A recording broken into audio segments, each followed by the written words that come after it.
Hello, everyone, and welcome to the virtual campus of the University of Texas at Austin. We're celebrating Free Speech Week this week, and we've got an array of events, including this discussion, Free Speech Online in a Global Setting, Censorship, and the Challenge of Private Control. So the idea is that the public square has given way to social media platforms as the most important pathway for ordinary people to engage in free speech. And this comes with great benefits, including vastly improved prospects for individuals to reach wide audiences as compared to before. But it comes with great risks, as we know all too well, including novel forms and sources of censorship and disinformation. Two of the nation's leading experts are joining us today to talk about this. Evelyn Douek, who is at Harvard University, is an expert on global regulation of online speech, private content moderation, institutional design, comparative free speech law, and underlying theory behind all of that. She co-hosts Lawfare's awesome Arbiters of Truth podcast series, exploring online speech in the run-up to the current election season. Her research has appeared or is forthcoming in Columbia Law Review, University of Chicago Law Review Online, The Atlantic, Slate, and much more. David Kaye from the University of California, Irvine, recently completed a 6-year run as the United Nations Special Rapporteur on the promotion and protection of the rights of freedom of opinion, freedom of expression. He's the author of Speech Police, the Global Struggle to Govern the Internet. Order online. While you're waiting for me to finish the introductions, get on Amazon, order David's book. His reporting for the UN addressed, among other things, encryption, anonymity, the protection of whistleblowers, journalistic sources, the regulation of online content by social media and search companies, artificial intelligence technologies and human rights, the private surveillance industry and online hate.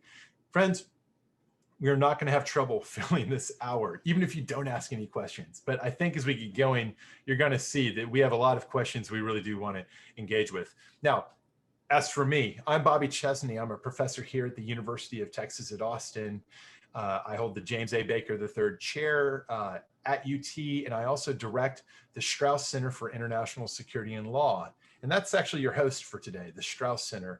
Strauss Center is UT's university-wide interdisciplinary organization. We promote innovative courses, high-impact public events, we hope like this, policy-relevant research that involve interdisciplinary and transdisciplinary approaches to an array of foreign affairs and security problems, including problems of disinformation and problems of cybersecurity and all the rest. So without further ado, I'll just say I'm your moderator. I'll be the one looking out for your questions and trying to pass them through. Again, I've encouraged our panelists today to be as lively as if we had just walked into a bar and run into each other and decided to talk shop. And you guys are all the people that were in the bar with us and have decided to make it one big bar-wide conversation. So without further ado, I'll start off by asking Evelyn, I think here's the fundamental question that's on all our minds. Are we doomed? Are we screwed? That is like, yeah, it's, I'd say 50-50. Those are the odds. We'll see how, it's not a great moment for the information ecosystem at the moment. Let's put it that way. I think a lot of people are feeling that a lot of the sort of the downsides of our new era are particularly salient at the moment. I think in a lot of ways, like the pandemic sort of just hypercharged everything in so many aspects of society. And I think that is also true for information and our online speech ecosystem, right? Like, yeah, I feel like the internet for me has been both indispensable and completely unusable the last 6 months. So yeah. Well, do you think that are we just in this awkward transition moment? Is this like a haircut? It's like, oh, okay, wait, give this another week or two, or in this case, a few years of information technology progress, and then it's going to look great. Or at least I've heard that happens. I've never experienced it with the haircut. But is it like that what we're experiencing is the awkwardness of ripping away the traditional, there's mass media with a handful of channels and broadcasters and big newspapers, and there's all this heavy mediation of content. And now we're kind of going through the awkward teen years of growing pains, but then we're going to mature into awesome adults with this really vibrant and multifaceted information environment.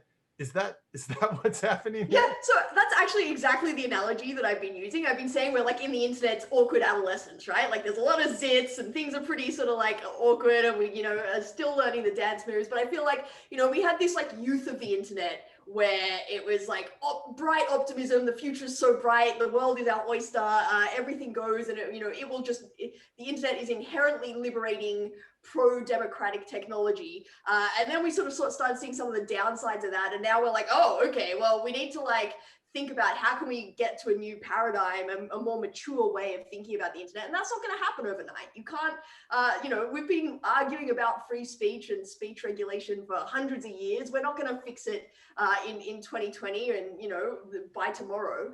It's going to take some time and some growing pains. But I remain optimistic, Bobby. I think we are going to get to a brighter future. I share that, but the way I've been thinking about it recently, I was listening to Donald McNeil, I think is his name. He's the reporter for the New York Times who writes about coronavirus, the pandemic and everything. And the way he framed, so this goes to your, are we doomed question. I think over the near term, there is a sense of doom and it's real. It's real. I mean, I think there are real threats from online space that are threats to our democracy, to our ability to communicate. And those things are not, I don't think they're really just, the adolescent problem, because a lot of it is about manipulation by pretty powerful actors. But I do think, and that's going to persist for some time, but I do think that, and this is where the Donald McNeil point comes in, he's like, short-term pessimism, coronavirus is going to be really bad over the fall and winter. But beyond that, we may have a vaccine. I don't think there's going to be a vaccine for the so-called infodemic, but I do think, and a lot depends on November 3rd, to be honest, but I do think we could be heading to a place where public regulation and an actual mature conversation about the future of the internet, about who decides these questions, might be on the table. It's happening in Europe. It's happening in a few other places. I think those are the kind of hopeful things that I see, where it's sort of like a real political but public discussion about these issues rather than a politicized one that we have now. So I'm not like fully on doom, short-term doom, longer term, yay rah. So I started this off on Doom Patrol, and Hunter asked in the Q&A, please define your terms, like what harms, because the idea that there's something wrong, that is widely shared about our current information environment, but people, of course, actually disagree sharply about what the nature of the wrong is.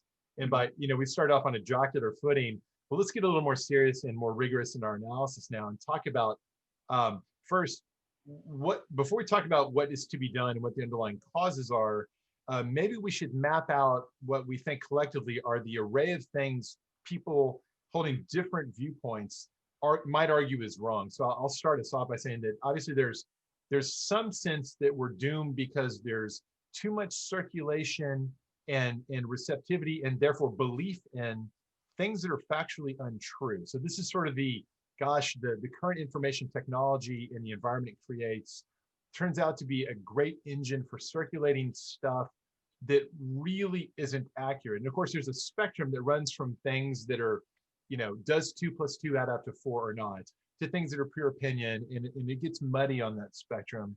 But there's clearly some amount of running room for circulating ideas that include just flat out factual inaccuracy, including a lot of stuff circulated falsely on purpose, intending to mislead. So that's, and by the way, that's I think a completely nonpartisan point, because there's people on all sides of the political dial pointing to different examples of that phenomenon by others. So we can find examples going each way.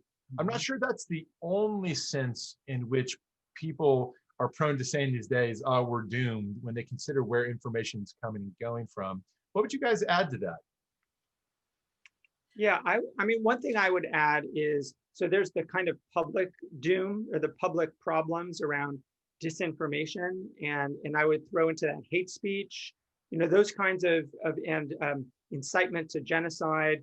There are those kinds of issues where I think people have this sense, which is, I think, a sense drawn from experience, that the platforms are incapable because of their scale. And by platforms, we're talking about the big ones, Facebook, YouTube, Twitter, now TikTok, but that the big ones are incapable of dealing with that public harm. And I would put that on one side.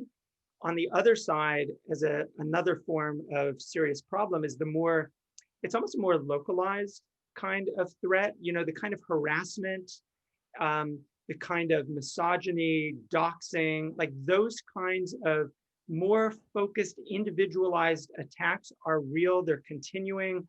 We don't talk about them as much as we used to, I don't think, although it was actually a part of the New York Post issue last week. But I think it's good to separate those things out. I like the way you asked that, because they're different questions that require different kinds of solutions. Evelyn, what would you add to that? No, I just want to say I think it's a fantastic question, Hunter, because I think we do need to be really specific about we have so many problems. I kind of feel like basically every problem that we have in society also in some sense manifests online in some sense or another now, especially now that we are just all online all the time. Hi, Zoomlandia, right? And so I think that it's really specific to be specific about what problems we are, because that's the only way we're going to get towards solution. And, I see your follow-up about is this something specific to the information age, or is it something that, is it actually worse now? Or is it not? Is it just that we can sort of see it more, in a sense that we can literally go and search for things on Facebook and find them where we couldn't find them before if someone said this piece of disinformation in the street? And I think that's a very real question. I think one of the big things that we have to do in this awkward adolescence is get more information, get more data from these companies that know some of the answers to those questions, so that we can actually have some understanding of what is the scale of are we in a moral panic about these issues, or are they really, really widespread systemic issues? I think in some sense, some of the problems that we have, we definitely know they are problems. So for example, whether or not disinformation itself is more prevalent, there is, I think, a very real lack of trust developing in the information ecosystem, which is dangerous to the idea of democracy, and the fact that you don't believe anything that you're seeing online, and the fact that people don't believe that that there's real in the public sphere. And I think that that's damaging. And then I think, this is going to David's work as well. There's a real question of but how do we fix that? And who decides how to address that issue? And we have this real lack of trust that's developing in both the platforms and the governments. And so we're kind of well, we've got all these problems, but we don't trust anyone to actually be the ones to solve them. And I think that that's a real issue that we need to confront as well. Let's see if I can sum it up. We're constructing this typology of types of harms, or to put it a different way, the public policy challenges that we're presented with. We've got the possibility, though, as Evelyn points out, maybe there's an element of moral panic. By the way, let's defining a great useful theory term, moral panic. This idea that almost a cascade of beliefs forms around some particularly emotive threat. So you think about somebody's poisoning all the kids' Halloween candy. That was a famous sort of not conspiracy theory, but a panic that went around, and then you sort of get a call to arms out of it. But the idea of asking whether something's a moral panic usually has with it this connotation of the possibility that, as an empirical matter, the problem may not be as widespread as we think. We might be overestimating and therefore making bad public policy. So there's a possibility that we have an epidemic, to borrow David's public health analogies, an epidemic of mistaken beliefs about important things that lead to real consequences. And then the mirror image of that, mistaken disbelief in true things, which is sort of two sides to the same coin. Scenarios in which information is used as a weapon. So these, doxing somebody, using deep faking somebody to undress them, that sort of thing. All these sorts of variations of turning information content into means to cause either targeted or societal harms. And then I'm forgetting one, Evelyn, you had a category in between there that it's now slipping away from me. But the point is, we've got a variety of these different things. And the reason I want to underscore this is it may suggest that we need quite a variety of different interventions or no interventions on some issues. And then it gets scary. Whenever you have a set of related public policy problems where they might not all call for the same treatment and the involvement of the same institutions, it may turn out that pursuing the remedy on one or the optimal remedy on one is really problematic on another, and so on around the horn.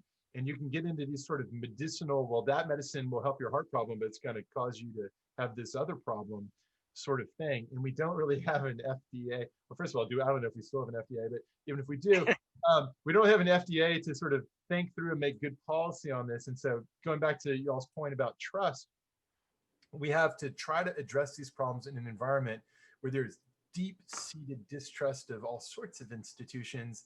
And indeed, as the whole content here is emphasizing, we've got a problem of distrust of the information sources themselves. How do you muster strong, wise, good government policy interventions, or strong, wise, private sector, marketplace-driven interventions? So let's start turning our attention towards that sort of thing. I know Brian Jones has a great question here that will eventually turn us to the topic of the Facebook oversight board and all the rest. Maybe we can just jump right in there, because that's an example of a private sector response to some of the versions. Oh, it was hate speech and other forms of potentially harmful speech that incite others in various ways. And that's obviously quite relevant to content moderation. Let's take Facebook as a case study and kick that around a little bit. Evelyn, can you give us the 101 on what is it that Facebook has been doing? I think this has been a big week for the further innovation of their process. Give us. Yeah, sure. Sorry. No, that's it. No, I was just gonna say, I think it's a great example of like the thing you were saying right before is like, we have so many problems, and so we might need a range of remedies and interventions, and we might need to pull a range of levers. And the oversight board is a great example of that, because I feel like a lot of people's criticisms of the oversight board are, it's not gonna fix this, and it's not gonna fix that, and it's not gonna fix that. And I'm like, yeah, that's fine, but it can fix one, like it can maybe fix one tiny bit, and maybe that's good. So what is this thing? So Facebook has set up basically what it was originally calling a Supreme Court that is kind of like, it's a quasi sort of, it's adopting a judicial model. So we know that Facebook has a bunch of rules for what you can and can't say on its service, and then it has content moderators and AI tools that enforce those rules. And then if you're not happy with that decision, you can appeal it, but it goes back to the same people and they will consider your appeal. This is producing an avenue for, if you're still not happy, you can appeal this to a body that is, I believe, like substantively pretty independent from Facebook. Facebook set it up originally, but these people, they are on fixed terms. They aren't beholden to Facebook. They aren't employees or anything like that. And they will consider the issue, and they will decide based on Facebook's rules and a bunch of Facebook like values and international human rights law, whether Facebook has made the right decision in that case. And the board's decision on that particular case will be binding on Facebook, or at least Facebook has said that it will accept the board's decision.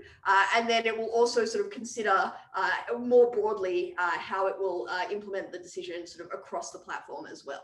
So what problems is it solving? Potentially it solves substantive problems. Like if we believe that Facebook's rules about hate speech are wrong and that it should have broader rules around hate speech or broader rules around, for example, political misinformation, if we think that Facebook should be taking that stuff down, potentially the board can solve that problem. But I actually don't think that's the main purpose of the board, because I think that in some sense we are going to be arguing about like what is the right rule for political misinformation or disinformation forever, and I'm not sure that there is like a right rule. So instead what I think it's going to do is help us argue about it better, rather than the way that we currently argue about it, which is like in New York Times op-eds and like and Twitter, like tweeting at each other and et cetera, et cetera. It's going to give us like a forum to bring some arguments, to force Facebook to bring information, like the stuff that we were talking about before, about like how even prevalent is this on the platform? How much of a big issue is this? And how are you dealing with it?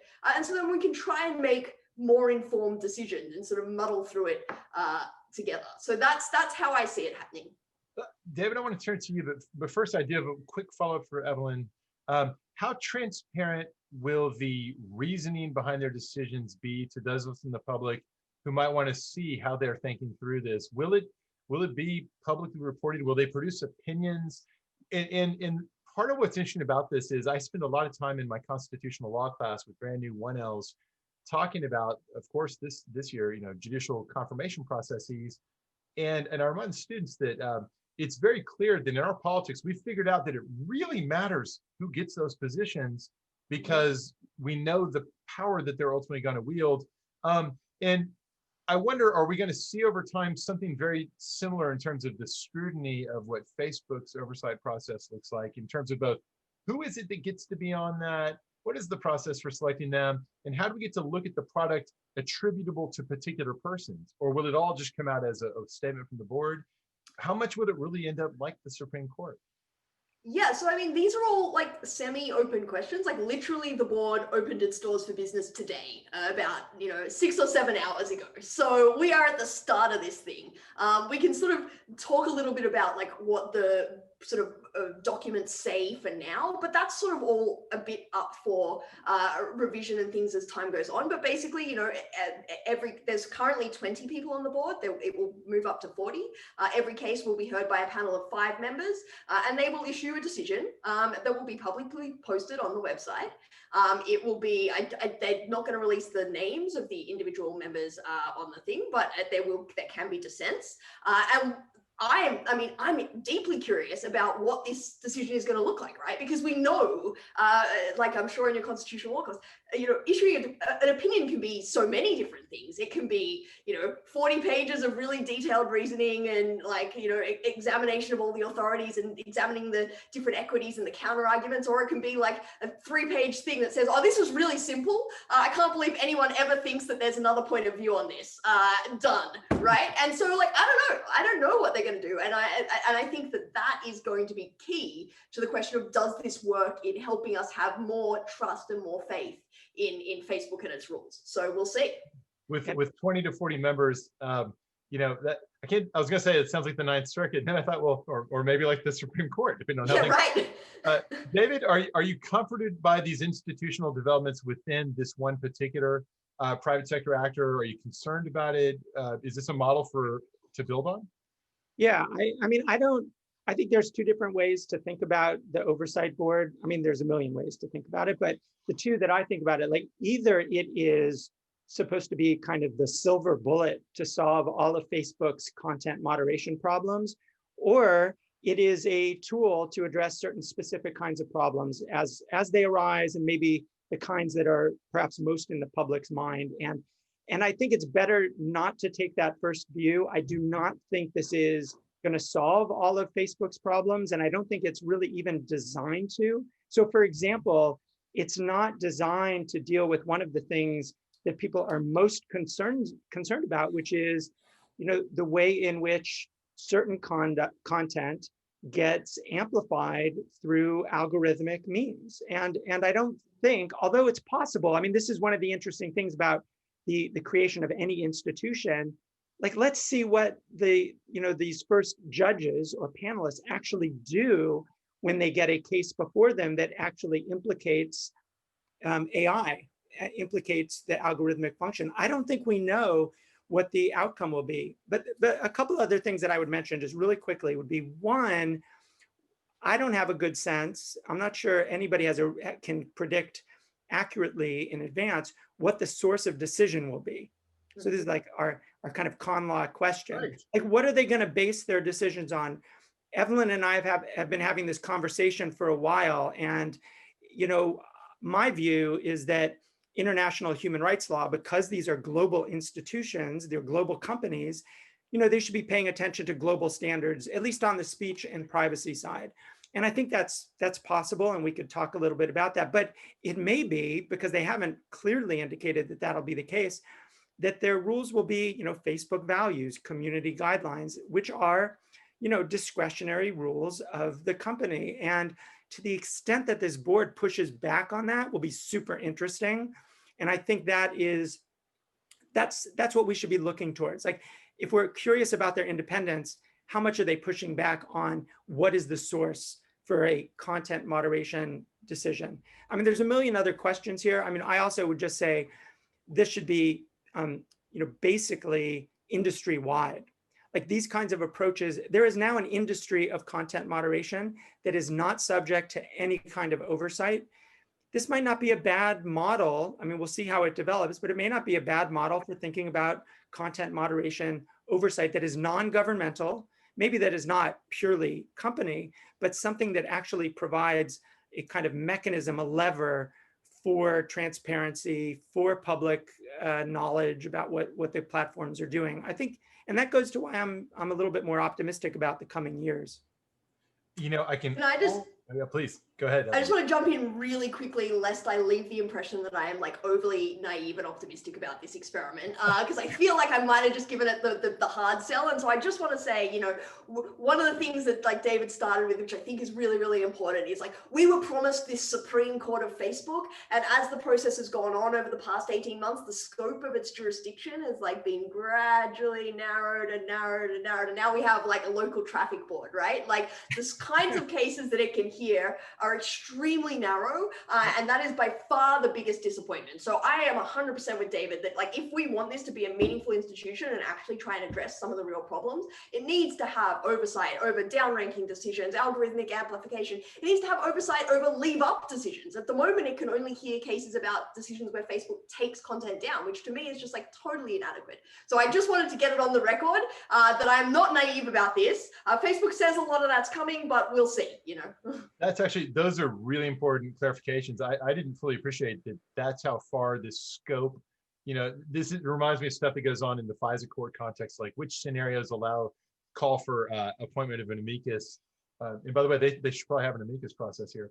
I was gonna make a snarky comment, but Hunter actually beat me to it. I was gonna say, like, are we crazy to focus so much on Facebook in the here and now? Is this like having a conversation about, you know, MySpace content moderation rules? I'm acutely mindful that everybody I teach, yeah, they use Facebook some, but the students I interact with are constantly hitting me with the idea that this is basically something, they look at it the same way they look at email, is the impression I get, as something that an older generation's accustomed to and they have to work through, but they're communicating on other platforms. And so is there going to be a constant whack-a-mole problem as the popular platform, you know, one day it's this, but then it's Snapchat, oh, but it's TikTok now, and God knows what it's going to be tomorrow. Yeah, this is a really important point because first off, who knows? I mean, Facebook is hugely popular, and I think our framework for thinking about the platform probably shouldn't be, you know, what American teenagers or law students or others are using today.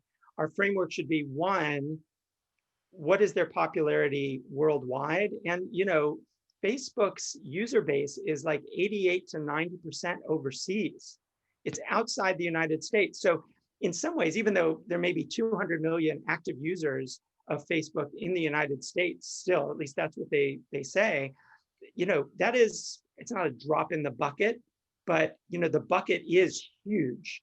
And that's why I think we should be thinking about it, one, in the context of the global impact, not just the domestic American impact, but also I think that means that we should be, and I think the question is spot on, we shouldn't be legislating or whatever it is that we're talking about doing. We shouldn't be thinking about regulation solely in the context of this platform or that platform. We should be thinking about content moderation more generally. We should be thinking about other issues too. I mean, and this goes to the, you know, you mentioned the sort of the medical analogy of, you know, we solve one problem, we may cause others. You know, there are a lot of other possibilities out there, right? There's better privacy law in the United States that is going to be on the agenda, better law related to surveillance, better law related to competition, antitrust. All of those things interact with, you know, the core privacy and content moderation issues that we're talking about here. And, you know, we have to think those through in the context of the industry, not the platform. So I just, yeah, please go ahead. Sorry, I keep doing that. No, great. I just want to say, like, totally agree. I think sometimes we forget how very, very young these platforms are. Like, we kind of feel like they're inevitable, but actually, like, they're only, you know, 15 years old or whatever. And like, Facebook's community standards were only made public like 2 years ago. Like, we are so at the beginning of this process. And yet, here's the thing. Like, I feel like I've fairly overly indexed and leaned hard into like learning about these platforms, but I still feel okay about my research agenda. I don't think that it's at risk. And here's why, because I think there are like fundamental problems here, like normative questions that will need solving no matter whether it is Facebook or Twitter or TikTok or, whatever the next thing is that comes along that we can't even possibly, I mean, AOC had nearly 500,000 people watch her on Twitch the other day, right? Like we could all be living in Twitch land in a year's time. So who knows? I just think like the fundamental questions about like, what kind of speech do we,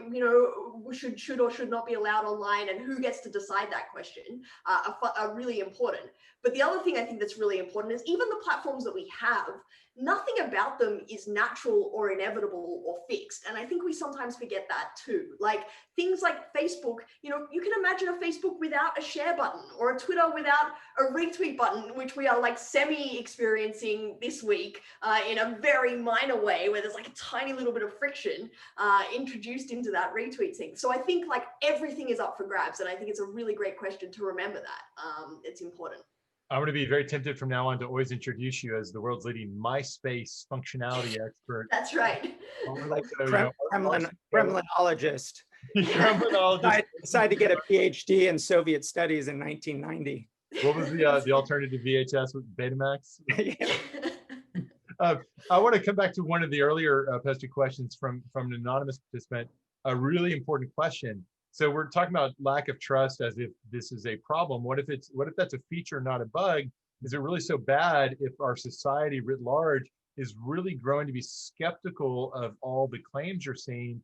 Won't that result overall in a more careful and cautious society that needs a little more persuasion? What's so bad about that?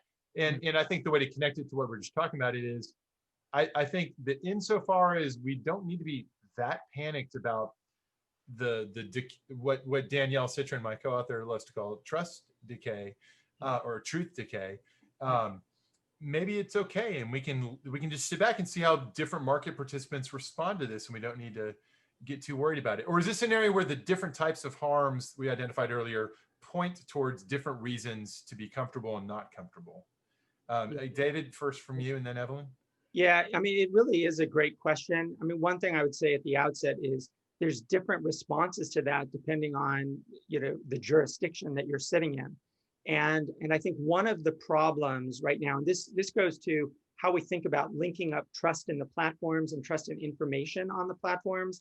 It links up to the deterioration of trust in our public institutions, which is a very significant problem. And it's, I think if we think about it in pandemic terms, it's a life or death kind of problem in the public sector. And so that's actually where disinformation and trust in public institutions, really intersects. And the other area where there's significant, I think, room for distrust that is problematic, which is not just about skepticism, which is more about the sort of the ground for conspiracy theorizing and so forth, is the fact that the mainstream media and public broadcasting, broadcast media, radio, television that's private, like all of that is facing the same kinds of problems as social media might be. And it's happening in a space where we have limited access to local information or public information.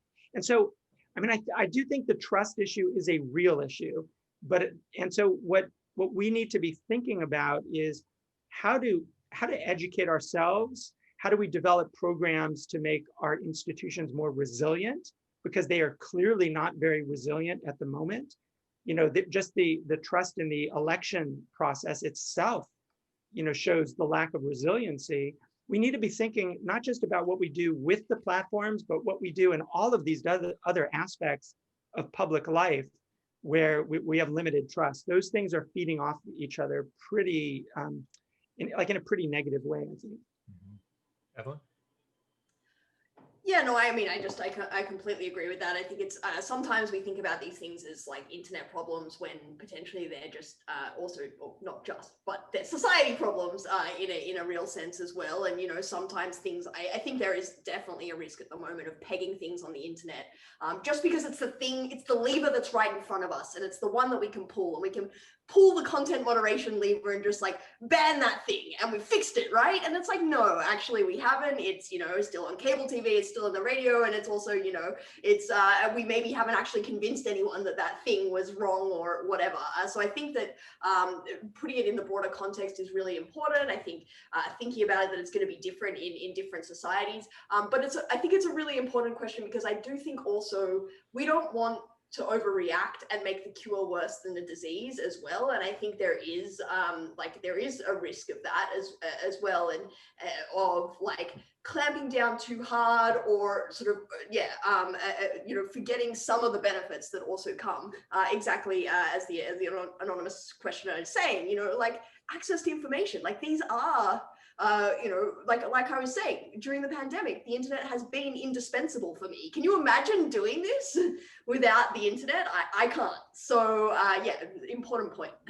So Jim Nolan, who's in Sydney, says, don't be too US focused.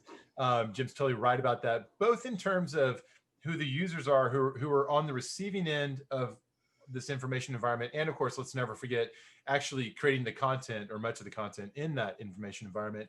But the internationalization calls to mind, David, something you were emphasizing before, which is there are a lot of different government players here. For the bigger platforms, and not for everything, but for many of the bigger platforms, this is talk about a multi-stakeholder game. If in the United States, we go down the path of any kind of legislative intervention into what the marketplace is doing to deal with these problems. So if we move away from what Facebook's own decisions have been and go towards more compulsory regulatory types of interventions, do we not open the door wide open for every other country, including countries that absolutely do not place value on public free expression ideas and view that as actually a danger to regime stability? Are they going to do what they're going to do anyways? Or do we risk creating a meaningful difference in what they're going to be able to pull off if we start intervening ourselves? Do we run the risk of becoming hypocrites when we try to criticize what happens out of Beijing, for example? Right. I actually think that we should be mindful of that. I mean, we should be mindful of that for our own reasons, because we want there to be smart regulation, you know, regulation. And I believe that we are at a moment where, whether it's Europe or the United States, we should be talking about regulation and what that looks like. But what it looks like should not inadvertently create space for, maybe it's, you know, those countries like in the Freedom House partly free category that we should be more worried about than, you know, the very, you know, solidly not free authoritarians. Like those in those transitional spaces are looking to European law, to US law, and asking, how do we create, some of them in good faith? Like think of a place like Sudan, right, that is moving away from a pretty rough authoritarian time. Like maybe they'll look at, I mean, they need to improve their economy first, of course, but maybe they'll be looking at, like, what are the rules that should apply here so that we know what's happening on the platform, but we don't interfere in a way that harms our nascent democracy by interfering with content. And they'll look to places like the United States. And I think we should be, I think that regulation could focus on things like transparency, disclosure, without going down the path of, for example, you know, junking Section 230 and moving in that, you know, heavy content direction. Although, I mean, we could have a Section 230 discussion, and it's not all about that. Or, you know, they might look to a place like Germany, which adopted the NetzDG, the Network Enforcement Act, that is really in the weeds of content regulation. And there's been research recently that has shown that governments are actually looking to that as a potential model. And it's a problematic model from a freedom of expression perspective. So, I mean, I really do think we have a kind of responsibility that not all governments have a responsibility to think globally when they're legislating domestically.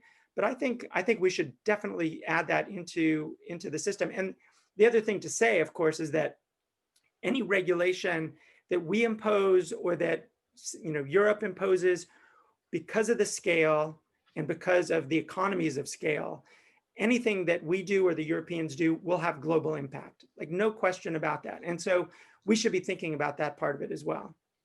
Evelyn, do you want to weigh in on that one?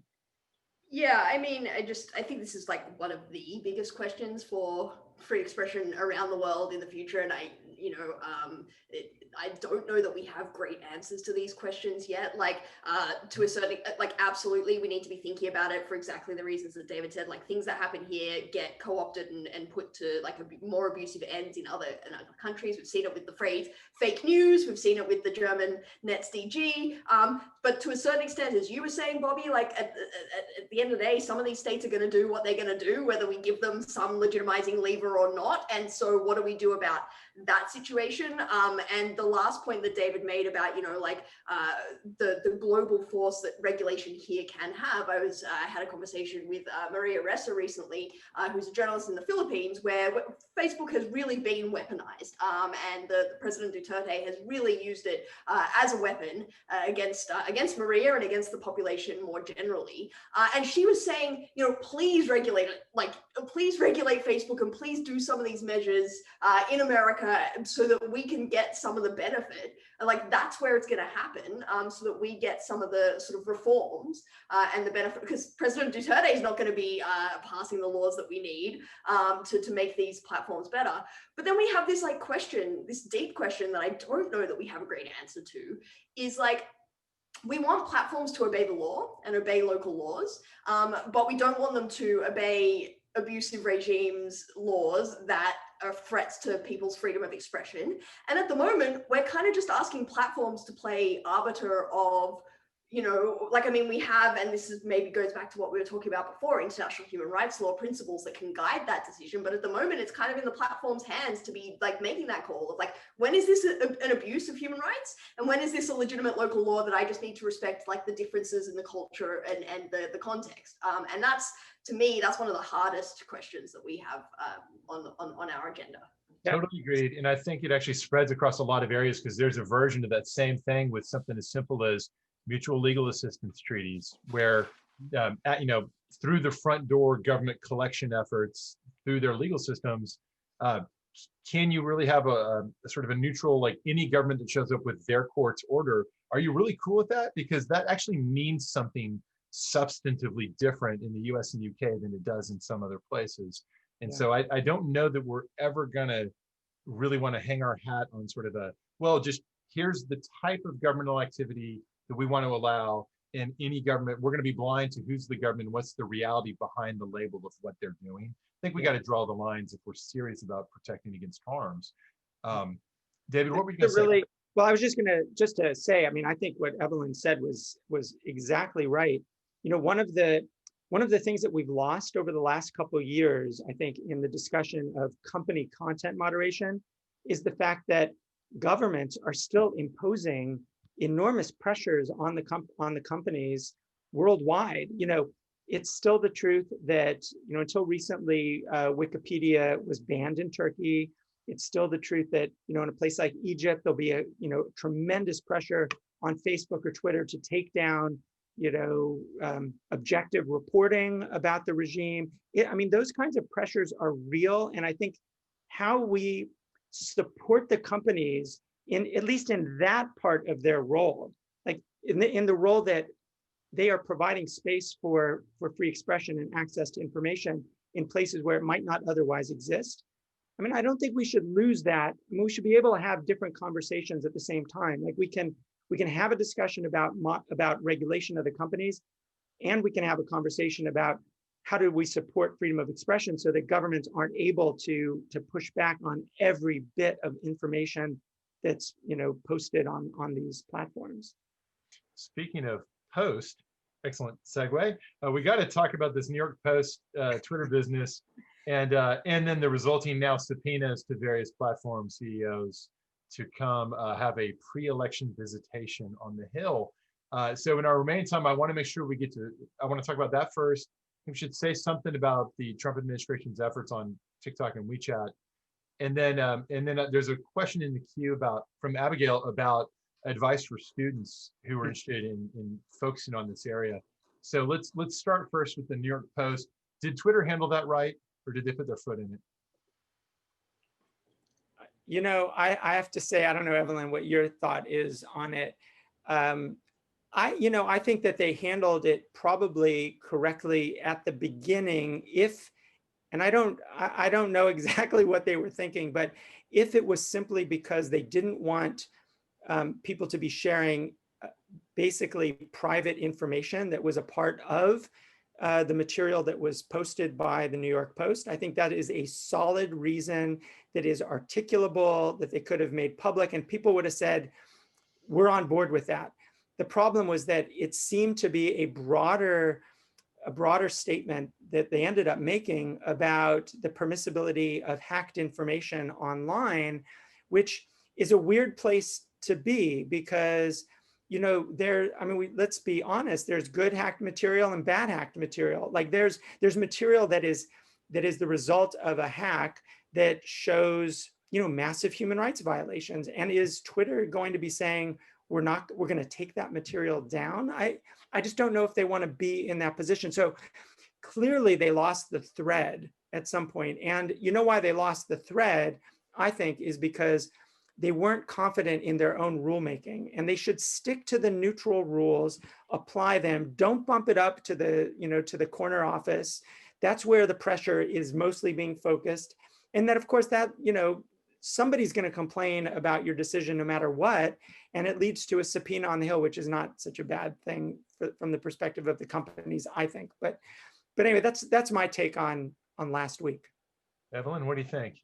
So I'm going to be a good guest and put in a plug for Lawfare, because we did a podcast about this last Monday with Thomas Reid and myself, and we were talking about this. So if you want an hour of content on this, that's where to go. But in the 2-minute version I strongly pretty much agree with everything David said. I believe that was like a little warm up for what we're going to see in the next few weeks, and the companies did not do well. So I just think, first of all, like, we still don't even really know what Facebook did or why, and that's deeply problematic. We don't even know if it was an exceptional measure taken on some unknown signals, or whether it was something like much more minor that they do relatively often. On Twitter, I actually thought, like, as David said, I think, at the start, it was, even though it was the more nuclear option of like banning the links entirely to the story, in some ways it was much more defensible, because you could point to this very clear rule. If it has personal, I can't believe that the Post didn't redact the emails and the phone numbers in the photos. That's, to me, is just like crazy. But anyway, Murdoch Press, sorry about that, everyone. And so, yeah, it's a clear principle. It was a nuclear option. And I think that a lot of the debate around this has focused on the substance of the decisions in the end, and like, what is the effect of this for the spread of the story, et cetera, et cetera.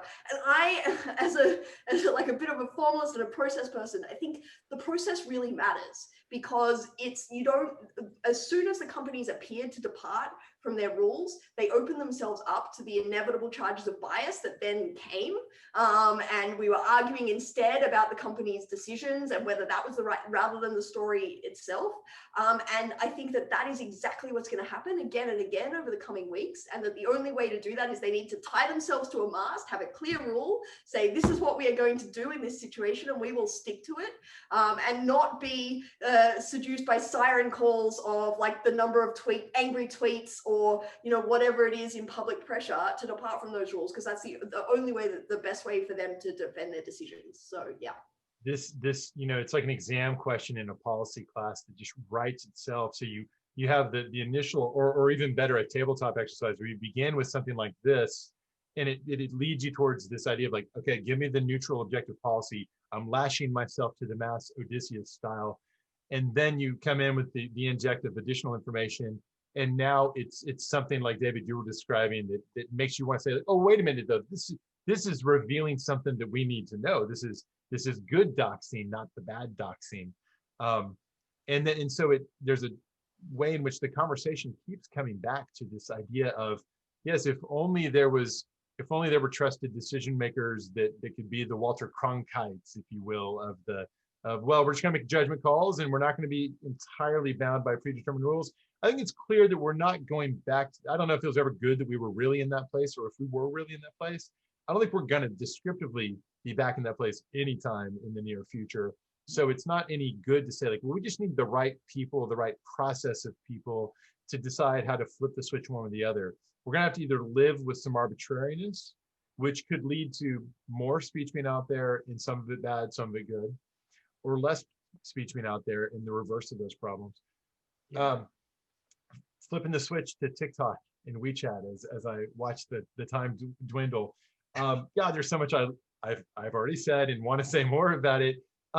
Is this overrated as a story of the United States striking an unhelpful blow that's going to make it easier for authoritarians to do similar things to shut down speech? Is this an example where the authoritarians are already going to do all these things anyways? Indeed, that's how we get into the situation with China in particular. Should we be concerned about it, apart from the story of whether the concerns are real or instead were just a sort of a rage mania for President Trump? Mm-hmm. Yeah, David, we're going. Go. Yeah, you know, Evelyn and I probably have similar views on this, although I don't know, maybe we got to find something we disagree on here. Yeah. So, you know, my sense, just like briefly, is this actually takes off on what Evelyn was just talking about in terms of process. The process part of the TikTok issue for me was the most problematic, right? There was no sense of this falling into like, here's the law that applies domestically. Maybe like I can't, you know, dream too much here, but you know, here's the human rights framework that applies to, but here's the framework, here's our decision making, and here's the steps we're going to be taking, and also providing evidence of the problem that TikTok poses. Like, what is the problem? The privacy problem? Is the problem a, you know, Chinese collection of American data? There actually wasn't that much information shared with the public about what the nature of the problem was. And so, you know, you could imagine an argument in which, you know, we suggest, here's all the information we have, here's the legal framework for making this decision, and we are going to do X. But that's not what happened. And so it did feed into the sense that, I mean, as across the board, the administration seems to be using China as a kind of, you know, focal point for its, you know, for the campaign, to be honest, rather than thinking about, well, there are serious security and privacy concerns with WeChat and TikTok, and here's the information we have, and here's how we would suggest dealing with it. So with our remaining time, let's get some thoughts for the students who are watching and will be watching this. What, educationally speaking, where does one go for such a cross-disciplinary topic? What are the types of courses that are most relevant? What kind of courses do we need? Evelyn, start with you, because you teach this stuff. What's the right way to do it? Well, you both. You know, I feel like I'm probably a bad person to ask because I'm technically like unemployed. So I don't know if I'm like a model of success, right? Like who should do what I say, but bad answers. I guess the only thing I'd say is, I mean, I think this is a terrifying, but also an exciting time to be in this field. You know, I have a joke that like everything is a content moderation issue at the moment. Like there's sort of no like topic or societal problem that doesn't in some sense implicate content moderation things. And so I don't know that there is one path, because I think we need everyone in here coming at this from different angles, right? Like I think one of the problems has been that we have like too many like straight-laced lawyers talking about this conversation for far too long, and we need a lot more like social scientists and like you know, all sorts of people need to get in here, and because, you know, computer scientists, like just everyone thinking about these issues. So I would say, you know, follow what interests you, because if you find a way that you know you can attack this with it, we need your perspectives. So yeah, I don't think there's one path, but welcome, please help, come on in. David, is this a call to arms for First Amendment courses and for international human rights courses, all the above? What else? All of that, law and technology, you know, internet law, global internet law. I absolutely think we should be looking to increase the, you know, the courses and the, you know, the availability of courses in our law schools and elsewhere. It's a call for interdisciplinarity, as Evelyn was suggesting.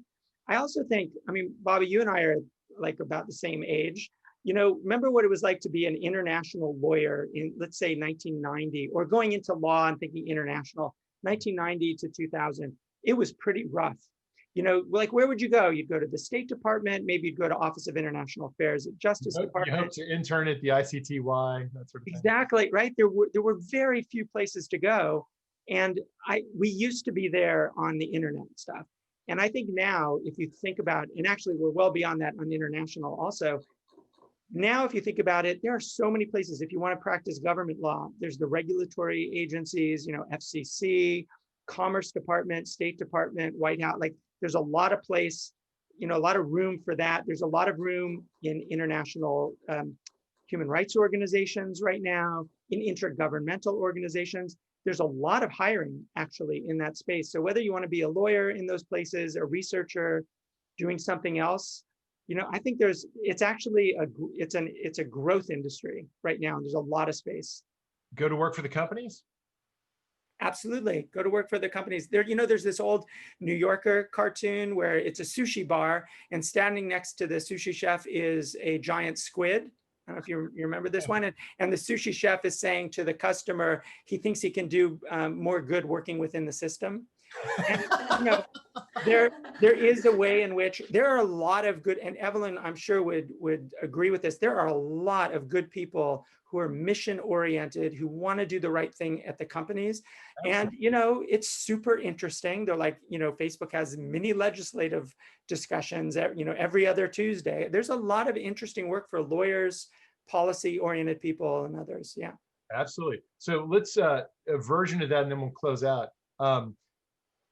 I've experienced this educational, what's the right way to approach this transdisciplinary topic from the perspective of building curriculum for cybersecurity. I've done a lot of stuff in that area.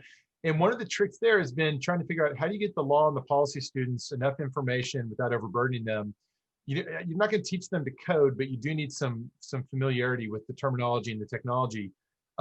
This is absolutely that sort of problem. You need to understand how these networks work, how these businesses operate, what the how do the ad systems work, all those things. Is there a book or a couple of books or some other source that either of you would recommend that really gets into like that sort of compelling detail about what it really means to have these social networks? What do you recommend? So you made a joke about ordering David's book earlier at the start of the thing, but I actually do want to like genuinely double down on that and say I think David did a public service in writing that book. If you want the global perspective on these issues, and that's the one. It's a fantastic book. And the screen, let's see it. And he's the best. It's really short too. So he's the kind author that made it nice and digestible. So I really do, I do recommend that. In terms of like content moderation, I mean, Tarleton Gillespie's Custodians of the Internet, which I believe is available for free online, is open access online, is a fantastic review of a lot of the things and very accessible, a lot of the topics that we've been talking about. Yeah, thank you, Evelyn, for that. At the back of my book, I actually mentioned some of the work that's out there. You know, I would also say, like on algorithmic issues, Sophia Noble wrote a book, Algorithms of Oppression, that is just, you know, phenomenal. Sarah Roberts, her work on the content moderation industry, behind the screen. I mean, there's a lot of really good work out there right now. Those two, you know, there's Weapons of Math Destruction, Tarleton's book also. I mean, there's sort of an explosion of good stuff out there right now that actually, the nice thing about it is that it is pretty accessible. Like these are you know, these are PhDs and others, like real scholars writing for the public, and they're excellent. That's fantastic. Well, everybody, thank you for staying with us. We could keep doing this for quite a while. You officially have claim checks for actually being brought to Austin for barbecue and tacos and barbecue tacos and beer and whatever else I could possibly do to get you guys to come down here so we can do this again in person once all this is behind us. Friends, if you've enjoyed listening to what David and Evelyn had to say, follow David on Twitter. He's at David A. Kaye. So it's David A. Kaye. Follow Evelyn. Evelyn's at Evelyn, Evelyn, Douek, Evelyn Douek. If you're super bored, you can follow me at Bobby Chesney. Keep in touch with Strauss Center events. Go to our website, Strauss Center, get on our listserv, and get news of when we're going to do this again. This is not the last we're going to talk about this. Evelyn and David, thank you so much for doing this for us. Thanks, Super Bobby. fun. Thanks for having us. Great. Bye, everybody. Take care.